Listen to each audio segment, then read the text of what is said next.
Muy buenos días tengan todos ustedes. Como cada mañana, para nosotros es un gran gusto saludarles nuevamente y darles asimismo la bienvenida a este que es su canal de la Iglesia Emmanuel, Dios con nosotros. Agradecemos de antemano su amable atención, su presencia, y agradecemos también a Dios por permitirnos estar con ustedes para compartir un devocional más, y agradecemos grandemente ese tiempo tan valioso que ustedes invierten para vernos y escucharnos, teniendo la seguridad que ese tiempo que ustedes están invirtiendo para regalarnos un poco de su atención, pues es para recibir las bendiciones que el Señor nos trae por medio de su palabra.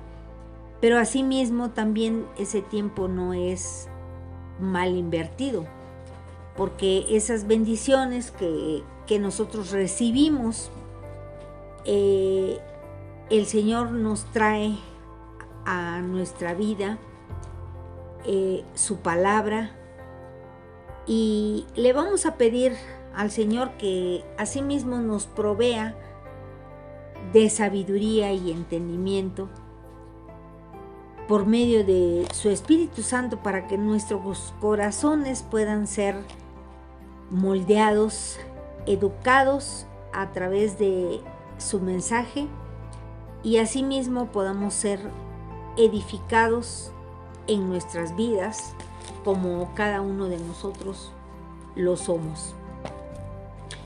Y en esta mañana, hermanos, haremos la reflexión sobre el Salmo número 22. Este salmo nos habla del siervo de Dios que se encuentra desesperado, en gritos de angustia, porque se siente desamparado. Pero en un canto de alabanza, él está fortalecido y es rescatado para salir triunfante.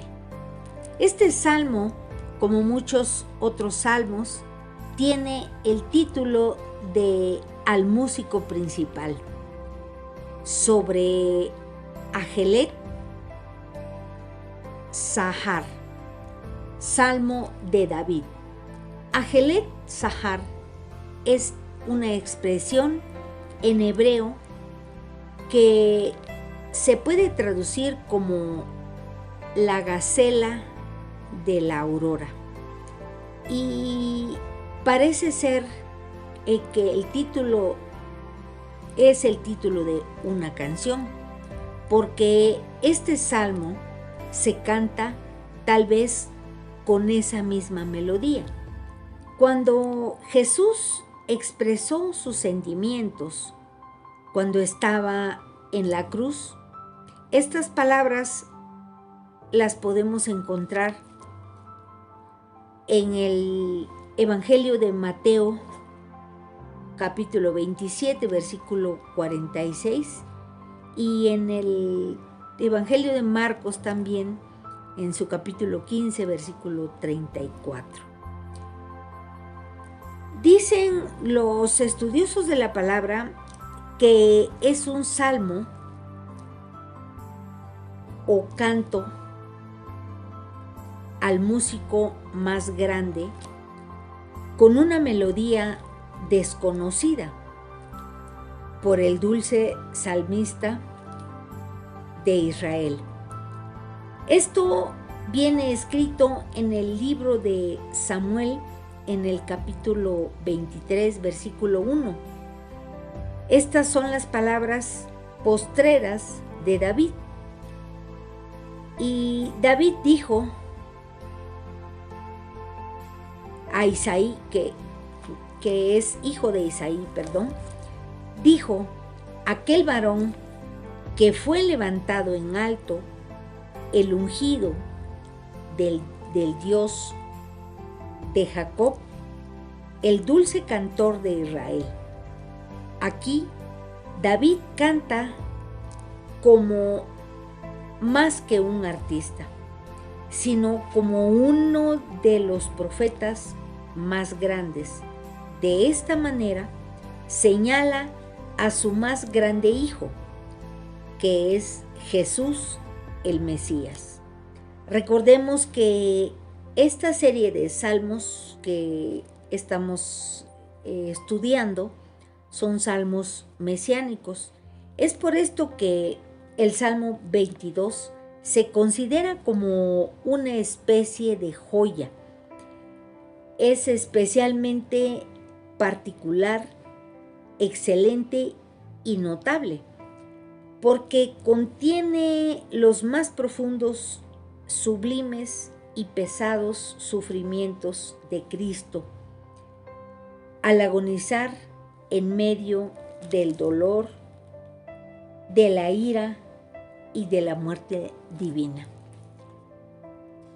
En principio, vamos a leer los versículos 1 y 2, donde el salmista describe la agonía del desamparado en pleno clamor, que dice: Dios mío, ¿por qué me has desamparado? ¿Por qué estás tan lejos de mi salvación y de las palabras de mi clamor? Dios mío, clamo de día y no respondes, y de noche y no hay para mí reposo.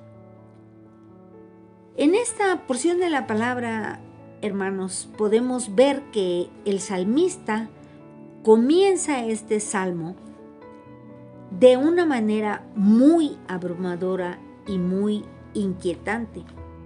Es posible que alguien que conoce y confía en Dios haya sido desamparado, pues como lo dice el título de este salmo. Este es un salmo de David y sabemos que en la vida de David hubieron muchos episodios tan angustiantes antes y después de tomar el trono de Israel. Lo que el salmista describe en este salmo es muy cierto en su vida y es aún más cierto para Jesucristo, que dijo estas palabras para describir su agonía cuando se encontraba en la cruz. Así lo dice el libro de Mateo en su capítulo 27, versículo 46. Cerca de la hora novena, Jesús clamó a gran voz diciendo: Elí, Elí, lama sabactani. Es un Dios mío, ¿por qué me has desamparado? Para David, esta situación era cierta en su vida, pero también es cierto que David fue guiado por el espíritu de profecía cuando escribió este salmo. Este clamor, Dios mío, muestra que el desamparado tenía una relación con Dios y dice: ¿por qué me has desamparado? En esta parte, él muestra sorpresa y desconcierto. Esto fue lo que Jesús soportó, la ira de Dios contra el pecado por nosotros. Porque en 2 de Corintios capítulo 5, versículo 21 nos dice: al que no conoció pecado, por nosotros lo hizo pecado, para que nosotros fuésemos hecho justicia de Dios en él. Es aquí donde podemos ver la gran misericordia y el gran amor de nuestro Dios. El clamor de David continúa y dice: Dios mío, clamo de día y no respondes. Podemos ver que David clama con insistencia y no obtiene respuesta de Dios y se siente completamente ignorado. Pero dentro de este sentir, David recuerda la naturaleza de Dios y su ayuda, y esto lo describe en los versículos del 3 al 5 de este salmo, que dice: pero tú eres santo, tú que habitas entre las alabanzas de Israel, en ti esperaron nuestros padres, esperaron y tú los libraste. Clamaron a ti y fueron librados, confiaron en ti y no fueron avergonzados. Cuando nos encontramos desvalidos, lo primero que hacemos es acordarnos de Dios y su grandeza. Y aún más cuando estamos en medio de un gran sufrimiento. El salmista le dice a Dios: pero tú eres santo. En vez de maldecir y blasfemar contra Dios, porque sabía que en su agonía Dios no cambiaría su santidad, ni su grandeza, porque Dios permanece para siempre, y reconoce diciendo: tú eres santo, tú que habitas entre las alabanzas de Israel. Tal vez pudiera parecer que esta crisis por la que David estaba atravesando lo llenó de dudas y confusiones, así como lo fue el Hijo de Dios al morir en la cruz. Pero esto no fue así, pues Él permitió que la duda se adueñara de Él porque sabía que Dios era santo. Con esto podemos estar seguros que la fe triunfó sobre la duda. Así que, hermanos y amigos, la tormenta de la duda puede hablar a nuestros oídos. El diablo podrá tentarnos en cualquier situación. Aún así, Dios es santo, porque en Él no hay injusticia. David recordó cómo Dios le respondió y lo libró en muchas ocasiones anteriores. Por eso le dijo a Dios: en ti esperaron nuestros padres, clamaron a ti y fueron librados. Trayéndole esto un gran consuelo, porque en los versículos que van del 6 al 8 podemos ver cómo se burlan y humillan al desvalido, lo desprecian, y cómo lo hicieron con Jesús, que también lo injuriaron.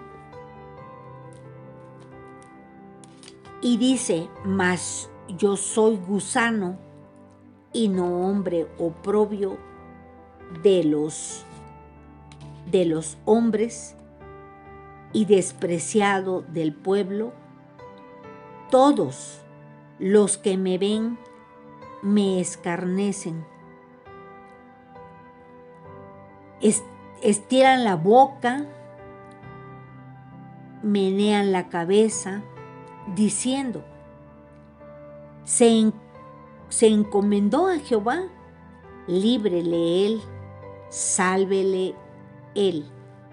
puesto que en él se complacía. David se sentía despreciado e insignificante, tanto que le dice al Señor: mas yo soy gusano y no hombre, porque creía que Dios podía ayudar a otros y no a un gusano como él. La condición de David era que se sentía menospreciado, sin ningún valor y en agonía, y así también esto se cumplió en el hijo más grande de David. Cuando el hombre cruel los hombres crueles se burlaron de Jesús en su agonía en la cruz, era tal su agonía en el estado de indefensión que se encontraba, que se comparaba con un gusano despreciado. David se sentía tan miserable por la burla, porque usaban esto como razón para burlarse de su relación con Dios. Pero de una cosa es que David estaba muy seguro de que el Señor rescata a los que en Él confían. Se encomendó a Jehová, dice la palabra, líbrele Él, le decían. Así lo podemos ver en el libro de Mateo capítulo 27, 43. Confió en Dios, líbrele ahora, si le quiere, porque ha dicho: soy hijo de Dios. Esta es la confianza que tenemos que demostrar como creyentes, que no es entendida por el hombre, que no conoce a Dios en este mundo. Y muchos lo hemos visto en estos tiempos, que quien no ha confiado y no ha tenido fe en Dios, no será justificado por Dios. Sálvele pues, dice la palabra, puesto que en Él confió y en Él se complació. Estas palabras revelan que la ignorancia y la crueldad de los que manifiestan oposición a Dios no verán su poder para ser librados por Él. En los versículos que siguen, que son del 9 al 11, podemos observar que David continúa suplicando. Y dice en los versículos: pero tú eres el que me sacó del vientre, el que me hizo estar confiado que estaba en los pechos de mi madre. Sobre ti fui echado desde antes de nacer. Desde el vientre de mi madre, tú eres mi Dios. No te alejes de mí, porque la angustia está cerca, porque no hay quien me ayude. En esta porción de la palabra podemos ver, hermanos, que David hablaba de manera profética, tanto para él como para el Mesías, revelando una profunda agonía y un sentimiento de abandono y desamparo. Sin embargo, no dijo que abandonaría a Dios. Él permaneció firme, haciendo un llamado a Dios porque lo había cuidado desde su nacimiento, apelando a su misericordia, por su fe, encontró armas para creerle al Señor. Su argumento era recordarle a Dios que lo había cuidado desde sus primeros días. Con esta base le dice al Señor: no te alejes de mí, porque la angustia está cerca. Esta súplica que David le hace a Dios por esa ayuda, porque muestra él su dependencia a Dios. A David le parece que Dios está muy lejos, diciéndole que la angustia está cerca y no hay quien le ayude. Así que Dios debe ayudarle. Ese era el sentir y el pensamiento de David en esos momentos. Y así es, hermanos, con estos versículos concluiremos la primera parte de la reflexión de este salmo, porque es un salmo un poco largo. Entonces daremos continuación en otro devocional. No sin antes recordarles que nos ayuden a compartir, porque si ayudamos a compartir, podemos ayudar a otras personas a que conozcan la palabra del Señor y con esto puedan ser bendecidos en sus vidas, edificados, puesto que sabemos que estos tiempos son tiempos difíciles y como cristianos, como personas, atravesamos muchas veces por situaciones difíciles y podemos entender esta palabra para que nos ayude a sobrepasar alguna situación por la que estemos atravesando. Damos gracias pues al Señor por esta palabra que nos ha traído y les invitamos a que lo compartan con sus amistades, con sus familiares, con alguna persona que ustedes conozcan y que crean que le pueda servir, y así juntos podamos extender el Evangelio del Señor a muchos lugares y a muchas personas que le puedan servir. Así es, hermanos, entonces nos despedimos de ustedes, no sin antes bendecir sus vidas grandemente y recordarles que tenemos una cita en un próximo devocional. Hasta pronto.